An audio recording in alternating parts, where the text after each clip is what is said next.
Só é para Todos é uma história que é narrada por uma menina de cerca de 9 anos que se chama Scott. Ela mora na cidade, uma cidadezinha no interior dos Estados Unidos que se chama Maycomb. O livro começa a gente vendo no olhar da Scott toda a ambientação do lugar que ela mora, das famílias. A cidade de Maycomb, para ela, inclusive, ela já chama a cidade que ela diz que é uma cidade antiga e decadente. Nesse jeito de contar, a gente já vê que a Scott, ela tá naquela fase, aquela fase das perguntas, de muitas perguntas e de muita repetição das crianças, em que as crianças já estão assim, achando que sabem muito, mas elas estão repetindo coisas que os adultos disseram. A Scott, ela vive com o pai, que é o Atticus, o advogado, o irmão Jem, e ela tem, a casa tem uma moça que faz serviços domésticos, que é uma empregada que se chama Calpurnia, e essa empregada é negra. A Scott tem um temperamento assim de não levar o desaforo para casa. O ponto de admiração da Scott é o irmão Jem, que é mais velho que ela, já tá na fase dos 12 anos, mais ou menos. Mas ainda é criança, brinca com ela, e como toda criança que sempre vê no mais velho uma certa idolatria, uma certa assim, o mais velho, na escola era assim, né? A gente ficava, poxa, o mais velho, aquela série do mais velho, é como se o mais velho soubesse mais que eu mais nova. Então ela, tudo que o Jem faz, ela quer fazer, ela quer provar que ela quer fazer. Ela é uma criança, assim, nessa história, além de tratar do tema do racismo, a gente vai ver muito, eu acho que a educação infantil, que vai passar principalmente pelo tema do racismo, de preconceitos, especialmente na parte de misoginia, nas diferenças entre a educação de homem e de mulheres. O livro é tão magistral que, apesar da Scott contar do jeito que ela sabe, ele é escrito de um jeito que, mesmo que ela não diga literalmente uma coisa, a gente percebe que ou a Scott está enganada, ou a Scott está tendo um olhar infantil. E começa aqui a fazer meu primeiro elogio, assim, um grande elogio para essa tradução da Beatriz Horta, porque eu sentia mesmo uma criança com esse olhar, e eu percebia coisas que a Scott não percebia nessa fase da vida dela ainda, nessa idade. E que, imagine, gente, como não é difícil escrever algo para o leitor perceber outra coisa. Esse livro, eu acho que, por isso que eu digo, quando eu falei nos melhores do ano, no vídeo dos melhores do ano, a Scott move as peças do tabuleiro desse livro. É a Scott que faz o livro ser tão impactante, assim, em termos emocionais. Então a gente já vê, por exemplo, no jeito que a Scott fala, as discriminações, apesar da Scott não executar em termos de violência, assim, uma discriminação, como ela repete frases que ela ouve, ela tá juntando as ideias dela pelas frases. Ela fala que tal família é decadente, que tal os Cullingan são uma família de estúpidos, e a gente sabe, poxa, ela tá falando de estúpidos, alguém deve falar que os Culligans são estúpidos. Então ela tá absorvendo muita coisa do Jem, do Atticus, dos vizinhos e da Calpurnia.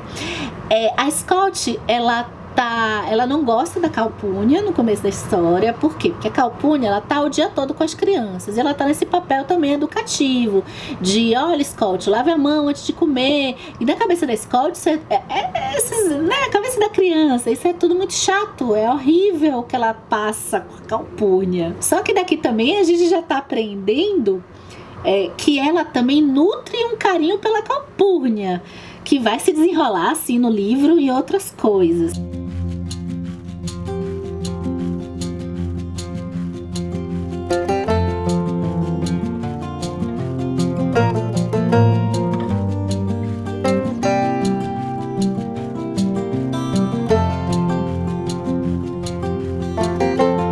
Então nessa fase assim, a Scott, ela de certa forma tá até maltratando Ana Calpurnia, porque ela fala, olha, você não perde por esperar, eu tenho direitos de fazer isso, eu sou uma criança.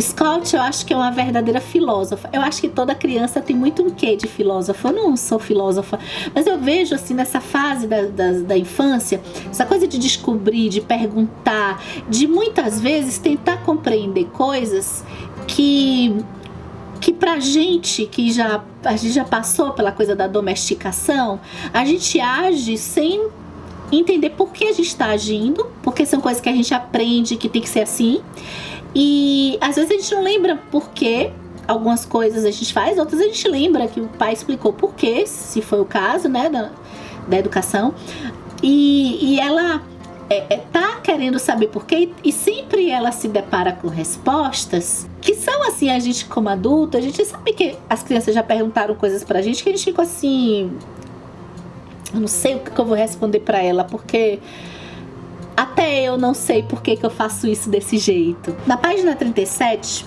que é a minha edição aqui, é da editora José Olímpio, tem uma parte que a Scott tem um colega, assim, um menino da vizinhança que chega lá, e a Scott tá naquela fase de questionar tudo, todas as besteiras das besteiras, por que tem que lavar a mão antes de comer, por que tem que fazer isso e tal.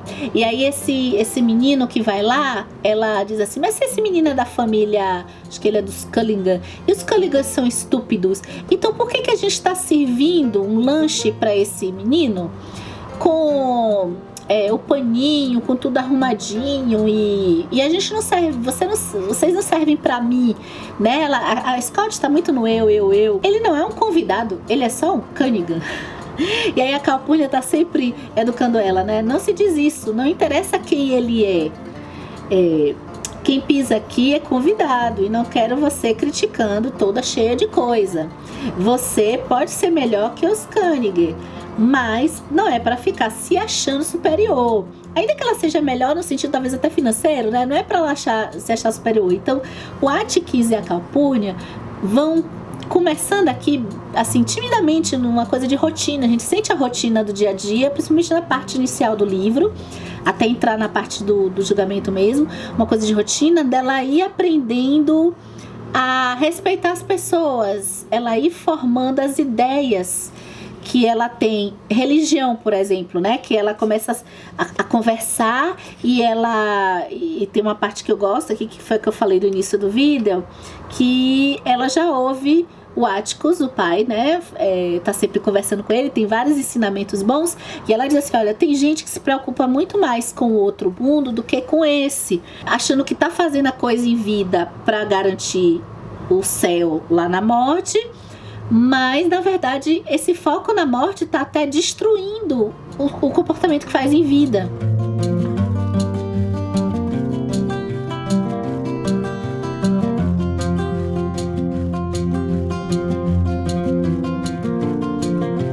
A gente nessa primeira parte também vai entrar em contato com as crenças de Maycomb, das pessoas de Maycomb. Então, a cidade assim pequena em que às vezes até como método de educação para Scott precisa se falar algumas coisas assim de crenças, e tem de todas essas coisas da cidade, que tem famílias que têm comportamentos diferentes. A gente já vê os Radley, que é uma família que tem um senhor Arthur, e a Scott já nos apresenta essa família como uma família muito perigosa, assim, que é uma família estranha. Por quê? Porque eles não saem de casa, então a Scott tem medo de passar sozinha pela propriedade, então ela tá sempre com o Jane para passar. Aí eu acho que eu posso dizer lendas que as crianças fazem, assim, olha, aquele lugar ali é meio mal assombrado. Ela começa a repetir frases com a palavra negro de um jeito assim, vamos dizer assim, não muito bacana. Ela começa também a repetir frases em que ela fala que as mulheres são a encarnação do pecado. Uma coisa bem interessante aqui no começo e muito na narrativa, a Scott, ela não se vê como uma dama, como uma mulher, E ela é uma menina, né? Ela é uma mulher. Ela não se vê porque a referência dela é o Jim, é o Atticus. E essa fase de infância é uma fase de liberdade de corpo, sabe? É uma fase, e o Atticus proporciona muito isso para Scott. É uma fase que ela tem essa permissão e é muito criticada. A gente vai ver que os vizinhos criticam a forma que o Atticus educa Scott, porque ela tem a liberdade de brincar das coisas que o Jim brinca, de correr, de ter uma brincadeira que eles fazem de rolar pneu, de fazer aquelas coisas de criança, de armar alguma guerra de pedrinha, coisas que tem até muito bacana no It, né, do Stephen King. Aí a Scott vai pra escola e acontece duas coisas interessantes. A primeira coisa interessante é quando a professora Caroline, ela vai pra escola. De início é muito bonitinho como ela e o Jim, e ela tem uma relação linda com esse irmão. E ela tá chegando na escola pela primeira vez e o Jim já é mais avançado. E tem aquela coisa do Jim ter vergonha dela e ela mandar com isso muito bem, que o Jim, ele não pode ficar com ela o tempo todo, ele tem que ficar com o pessoal da turma dele. Então ela vai mostrando pra gente as primeiras percepções do que é a escola. É muito, muito bonitinho.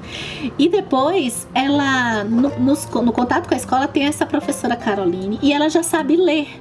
Porque ela já tem o hábito de ler, de chegar nesse horário de noite e conversar com o Atticus. Então eles são crianças, assim. A Scott, ela é uma menina que já tá pegando algumas coisas que me parece que ela teria que aprender na escola.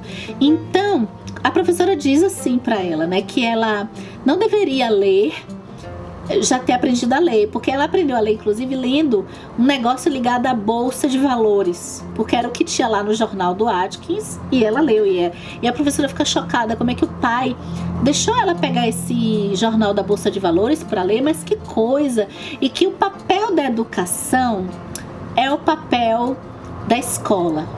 Então ela não teria que ter aprendido a ler em casa.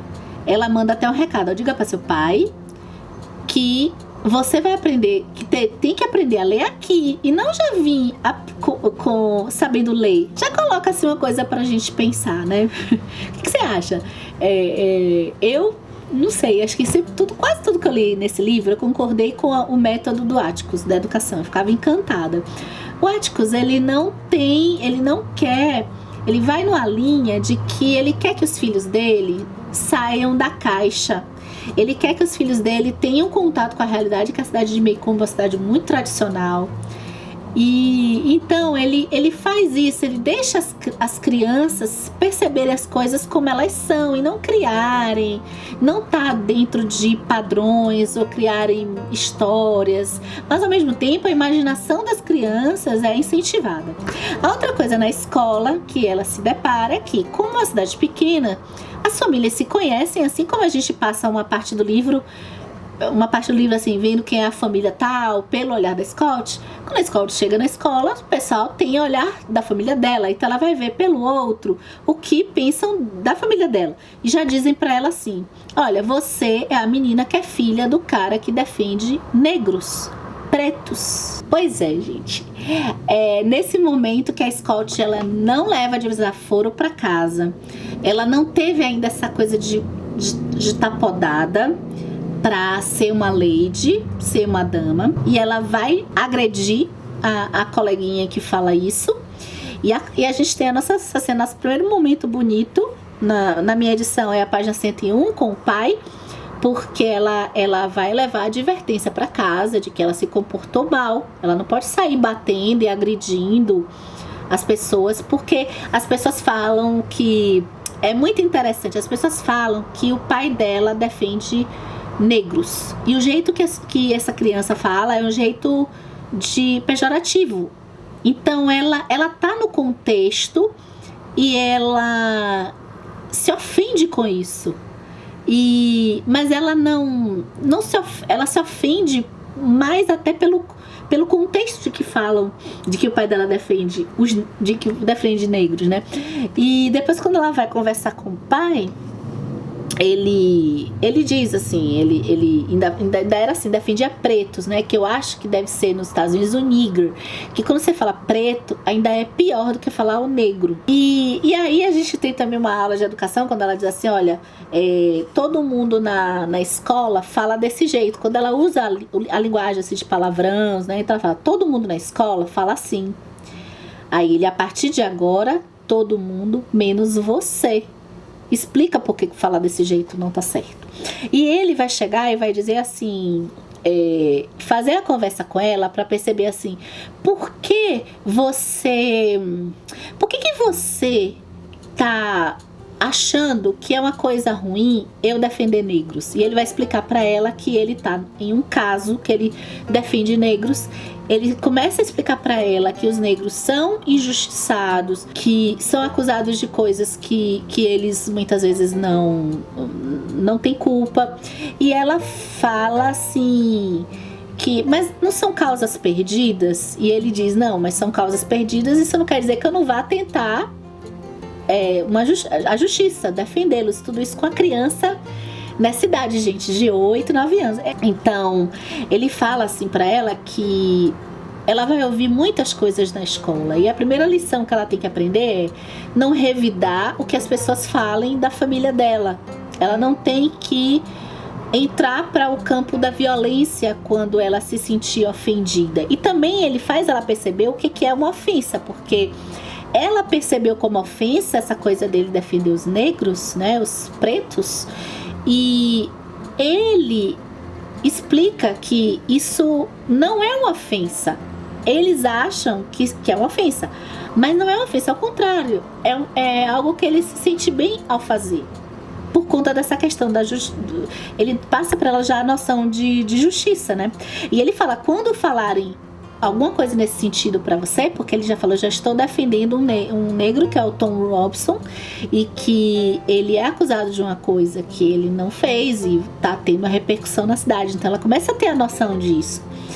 E ela tá nessa fase, a criança, né, tem essa fase aí, parece que até os 8 anos, 9, que a criança, ela tá, essa hora é a hora de educar, né, essa hora é muito fácil mudar ela, é muito fácil assim, é bem mais tranquilo, não é fácil educar ninguém, né, gente, quem tem crianças em casa sabe. O que eu tô querendo dizer é que tem uma fase inicial que a criança ainda tá com essa...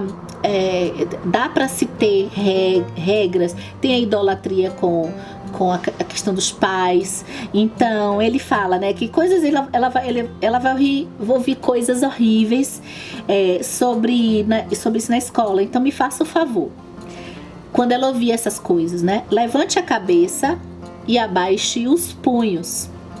Não importa o que digam, não deixe que eles a façam perder o controle.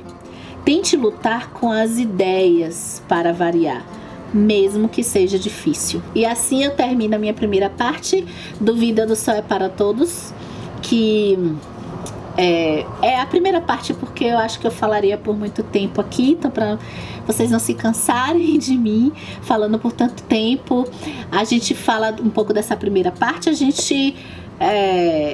para pensar assim nessa questão da educação, isso da escola, eu deixo aqui essa coisa da ofensa, o que é uma ofensa, né? E essa parte de educação pra gente pensar.